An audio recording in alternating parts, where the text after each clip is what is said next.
Witam na kanale Podróże te małe i te duże. Dzisiaj pospacerujemy po Rabce Zdrój. Przejdziemy się z centrum do parku zdrojowego, poznając przy okazji historię tego miasta. Dowiemy się również, czym, zwłaszcza dzieciom, przysłużyła się Rabka. Zapraszam na wspólny spacer.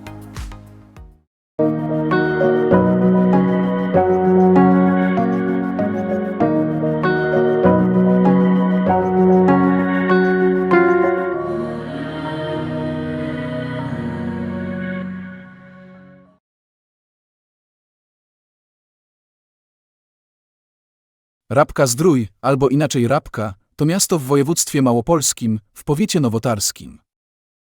Położona jest w kotlinie rabczańskiej, charakteryzującej się falistym krajobrazem.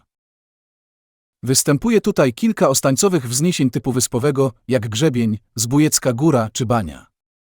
W Rabce mieszka około 13 000 mieszkańców, a sama miejscowość położona jest na wysokości nie przekraczającej 560 metrów nad poziomem morza.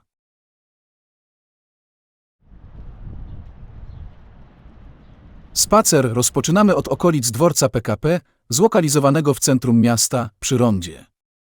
W momencie, kiedy byliśmy w Rabce, trwał właśnie długo planowany remont linii kolejowej, jak zresztą widać, przebudowa jest bardzo gruntowna. Przy zabytkowym budynku dworca kolejowego znajduje się pomnik Świętego Mikołaja w Rabce Zdrój. Autorem pomnika jest Michał Batkiewicz. Posąg ma zaś wysokość 2,60 cm i jest umieszczony na kuli ziemskiej o średnicy 2 metrów. W rabczańskim uzdrowisku dzieci powracają do zdrowia i są pod szczególną troską, podobną do tej, jaką otaczał je święty Mikołaj. Rabczański pomnik to właśnie podobizna postaci historycznej, jaką był święty Mikołaj, biskup z Miry w Azji Mniejszej. Teraz udamy się ulicą Orkana na wschód, aż do parku zdrojowego w Rabce Zdrój. Zanim jeszcze o samym parku, warto wiedzieć, że pierwsza lokacja Rabki miała miejsce w 1364 roku, kiedy to Kazimierz Wielki nadał Mikołajowi z Uścia przywilej na osadzenie kolonistów między rzekami Rabą, Słoną, Łętownią i Kasiną. Z biegiem czasu wzrastało zainteresowanie rabczańskimi solankami, które cieszyły się opinią uzdrawiających. W połowie XIX wieku dobra rabczańskie nabył Józef Wieniawa-Zubrzycki, którego syn Julian Zubrzycki stał się twórcą uzdrowiska w Rabce. Ważną datą w rozwoju uzdrowiska był rok 1858, kiedy to Komisja Balneologiczna Towarzystwa Naukowego Krakowskiego przeprowadziła pierwszą analizę chemiczną solanek. Stwierdzono wówczas, iż rabczańskie solanki zawierają m.in. jod i brom, o stężeniu, które stawia je na czołowym miejscu w Europie. Dało to wówczas możliwość urządzenia uzdrowiska. Największą budowlą był dom zdrojowy.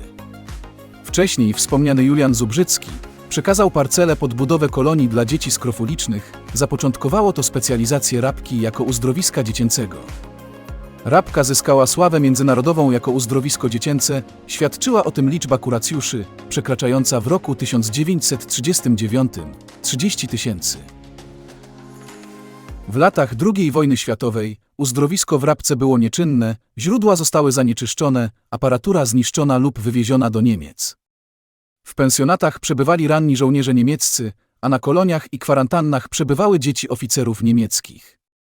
Wyzwolenie przyniosły Rabce dopiero wojska radzieckie w 1945 roku. Zniszczone po wojnie uzdrowisko zostało odebrane rodzinie Kadenów Wieczorkowskich i przejęte na własność Skarbu Państwa. Poważnym problemem wówczas w Polsce stało się zwiększenie zachorowalności na gruźlicę, zwłaszcza wśród dzieci. Rabka ze swoim klimatem zajęła więc miejsce centralnego ośrodka leczenia gruźlicy.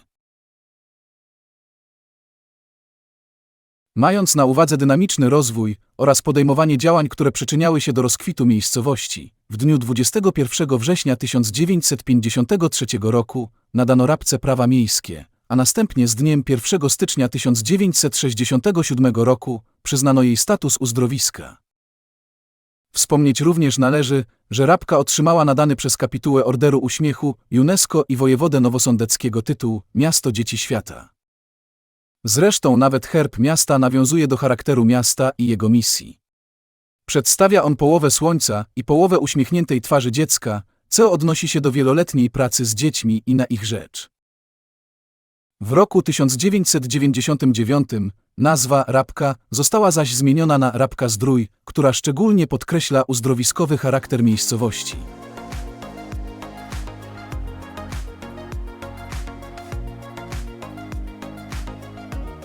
Park, w którym się znajdujemy, to Park Zdrojowy w Rabce-Zdrój. Został założony w XIX wieku przez ówczesnego właściciela Rabki, Juliana Zubrzyckiego. Park rozbudował i upiększył kolejny właściciel uzdrowiska, mianowicie Kazimierz Kaden. Park znajduje się w centrum uzdrowiska i zajmuje powierzchnię 30 hektarów. Jest jednym z największych parków w województwie małopolskim. Po przeprowadzonej rewitalizacji park został kompozycyjnie podzielony na dwie części o odmiennym charakterze. Część zachodnia, tak zwana strefa słońca, pełni funkcję reprezentacyjno-wypoczynkową, zaś część wschodnia to tak zwana strefa cienia, o charakterze spacerowo-refleksyjnym, nawiązującym do atmosfery Parku Angielskiego. Na terenie parku znajdują się m.in. tężnia solankowa, place zabaw, korty tenisowe, kawiarnia, dwie fontanny, zabytkowa willa, szpital kardiologiczny imienia Józefa Dietla, kawiarnia oraz cmentarz żołnierzy radzieckich. Tężnia została otwarta w 2009 roku i składa się z dwóch drewnianych budynków, tężni i pijalni wód mineralnych. Umożliwia korzystanie z inhalacji aerozolem solankowym na świeżym powietrzu.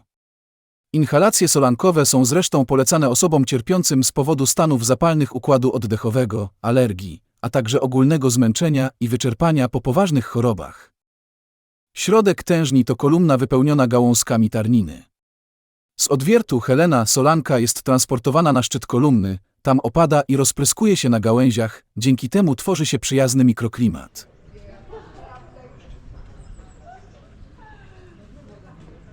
Główną aleję parku zamyka pomnik papieża Jana Pawła II projektu Michała Batkiewicza, odsłonięty w roku 2005. Pomnik znajduje się na tak zwanym szlaku papieskim wiodącym przez Gorce i Beskid Wyspowy. Od południa granicę parku stanowi potok Poniczanka, przed którym znajdują się bulwary w Rabce. Prócz pięknej przyrody, park oferuje odwiedzającym możliwość korzystania z zespołu urządzeń sportowych na ścieżce zdrowia, siłowni na wolnym powietrzu, boisk czy wcześniej wspomnianych placów zabaw. Znajduje się tu również trial park i skatepark wraz z torem do nauki jazdy na wózkach inwalidzkich. W środku parku stoi drewniana altana pod grzybkiem. To doskonałe miejsce do zorganizowania wydarzeń artystycznych. W pobliżu altany ustawiono zaś rzeźby, które powstały podczas pierwszego międzynarodowego pleneru rzeźbiarskiego Baśnie z gór. W 2014 roku, w 200. rocznicę urodzin Juliana Zubrzyckiego, wspomnianego założyciela rabczańskiego uzdrowiska, odsłonięto jego popiersie przy fontannie Nerka w Parku Zdrojowym. Na skraju zaś parku, w rejonie willi, pod 3 różami, znajduje się cmentarz żołnierzy radzieckich z czasów II wojny światowej.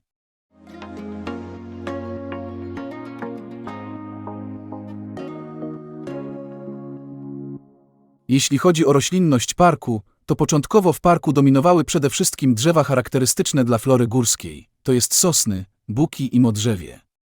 Z biegiem czasu park został rozbudowany i upiększony, dlatego drzewostan został uzupełniony o inne gatunki drzew. Na uwagę zasługuje grupa modrzewi europejskich, które mają 100–110 lat. Są to pomniki przyrody dające schronienie wielu gatunkom ptaków. Oprócz drzew w parku można podziwiać także liczne krzewy oraz piękne kwiaty. Ciekawostką jest też to, że na terenie parku można spotkać czarne wiewiórki, a także jeże i kuny. Jeśli spodobał Ci się mój film i chcesz być powiadamiany o kolejnych filmach, kliknij przycisk subskrybuj pod tym filmem.